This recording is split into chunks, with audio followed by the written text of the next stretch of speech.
Also got a case of Mardi Gras Fiesta. It's the only case of 500-gram cakes, or item for that matter, that came back from last year's fireworks stash.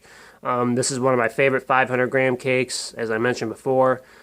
Just a very quick-paced, fast-paced, strong cake by Glorious, obviously, if I forgot to mention that. Probably I'll do another demo of this before the 4th, just to see how it compares to last year as well. Mardi Gras Fiesta by Glorious.